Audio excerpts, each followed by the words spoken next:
Les étudiants étaient présents en cours et on nous filmait le cours et nous on regardait le cours se passer sur place mais à travers une caméra. J'avais l'impression d'être dans une bulle et de regarder la télé et qu'on ne pouvait pas interagir avec les gens. Je me suis demandé si j'avais vraiment envie de revivre ce que je venais de vivre dans une nouvelle année d'études et j'en suis arrivée à la conclusion que non.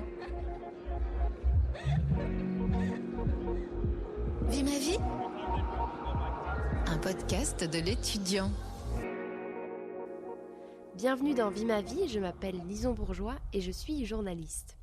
Aujourd'hui, nous invitons Leslie Fernandez qui vient d'être diplômée d'une licence en information et communication, option culture, médiation et numérique. Elle a eu un parcours universitaire exemplaire avec un BTS en photographie et un DUT en journalisme, mais cette année, Leslie a décidé de faire une pause dans sa scolarité. Pour comprendre son choix, il faut remonter à l'été 2020. Après l'annulation de son projet de poursuite d'études à l'étranger à cause de la situation sanitaire, Leslie cherche alors une formation en urgence. Son choix s'arrêtera sur la licence Infocom de Lyon, sa ville de cœur. Mais le scénario ne se passe pas exactement comme prévu. J'ai commencé en octobre et je suis restée dans mon appartement que j'ai mis du temps à trouver pendant 2 semaines et après on a été confinés. Donc pour le confinement, comme c'était un appartement qui était assez petit et surtout j'avais pas de connexion internet, donc j'ai décidé de me confiner chez mes parents en région parisienne. Et comme la fac a autorisé le fait qu'on soit en distanciel parce qu'elle savait qu'on était beaucoup à avoir rendu nos appartements, donc j'ai pris cette option-là, j'ai rendu l'appartement et j'ai continué en distanciel. Si je comprends bien, tu ne resteras que 2 semaines dans ton appartement étudiant à Lyon.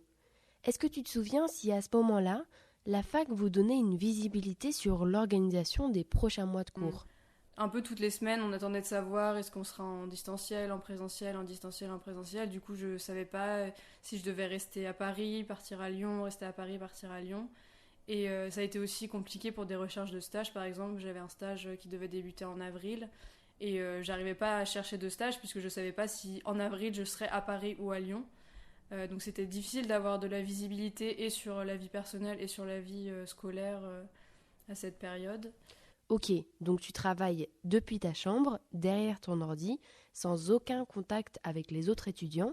Est-ce que tu as réussi quand même à nouer des liens avec les gens de ta promo ? On a fait des travaux de groupe, donc j'ai dû mettre avec des gens que je connaissais pas, et on a tout fait via des applis comme Messenger ou Zoom, ou même il y en a, je les ai même pas vus, j'ai même pas vu leur visage, je sais pas à quoi ils ressemblent, et j'ai travaillé avec eux, et c'était assez compliqué de faire des travaux de groupe dans ces circonstances. Je trouve que ce qui a été le plus dur, c'est même pas forcément d'être en distanciel, mais de tisser tout le temps. De tisser, allez hop, vous serez une semaine en présentiel, après en distanciel, après c'est du semi-présentiel, après c'est du en demi-groupe, après c'est du... Enfin voilà, c'était plus ça qui était dur, c'est de changer les modalités de cours toutes les semaines. Finalement, après cette année d'études compliquée et douloureuse, tu as décidé de faire une pause dans tes études. Est-ce que tu peux nous expliquer comment ta réflexion a cheminé pour en arriver à ce choix ? J'ai réfléchi en fait au début d'année, à la même période où j'ai lâché mon appartement, je me suis demandé si j'avais vraiment envie de revivre ce que je venais de vivre dans une nouvelle année d'études. Et j'en suis arrivée à la conclusion que non, que j'avais pas envie de prendre un master si c'était pour pas rencontrer les gens, si c'était pour pas aller en cours sur place, si c'était pour galérer à trouver un appartement. Je voulais que si vraiment ce master c'est celui que je veux faire, je veux qu'il soit fait dans les bonnes conditions.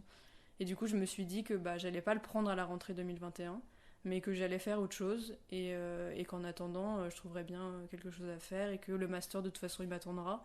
Dans 1 an, 2 ans, 3 ans, il existera toujours, donc peu importe quand est-ce que je le prends, si c'est vraiment ce que je veux faire, c'est pas un souci. Aujourd'hui, tu es donc en service civique dans un cinéma d'Île-de-France. Pour faire une pause, tu aurais pu décider de partir à l'étranger, de faire une année sabbatique ou encore de travailler de façon indépendante. Alors pourquoi avoir choisi spécifiquement le service civique ? Je trouve que le service civique, c'est une bonne alternative pour moi qui voulais pas forcément rentrer dans le monde du travail parce que je me trouvais un petit peu jeune et en même temps, je me sentais pas prête et j'avais pas forcément le profil qui permettait d'accéder au poste que je voulais faire. Donc je me suis dit qu'en attendant, faire un service civique dans un endroit que je connais, avec des gens avec qui je m'entends bien, et pour apprendre des choses aussi, parce qu'il y a un volet dans ce que j'étudie que j'aurais pas l'occasion d'apprendre autrement que dans ce service civique. Et du coup, ça m'ajoute aussi une corde à mon arc, et pour ma vie professionnelle, et pour le master que je veux potentiellement prendre à la rentrée prochaine. J'ai l'impression que ce que tu nous dis là s'oppose un peu au discours que l'on entend parfois sur l'impératif de faire des études, mais aussi sur notre capacité à être efficace en tant qu'étudiant, c'est-à-dire à réussir le plus vite possible nos études. Alors, pour conclure, que conseillerais-tu aux étudiants qui nous écoutent ? Je pense ce qu'il faut se dire en tant qu'étudiant, c'est qu'il n'y a pas de bon parcours, il n'y a pas de mauvais parcours. Le meilleur parcours, c'est celui que vous avez choisi, en fait. Moi, je sais que j'ai beaucoup culpabilisé, j'ai beaucoup été mal du fait que, comme j'ai enchaîné deux diplômes de 2 ans, je suis en retard, entre guillemets, sur les gens de mon âge, qui, eux, finissent leur master cette année, alors que moi, je suis en bac+3. Et ça, c'est quelque chose qui a beaucoup pesé, et finalement, je me dis que la vie professionnelle, comme la vie personnelle, c'est pas du tout une course.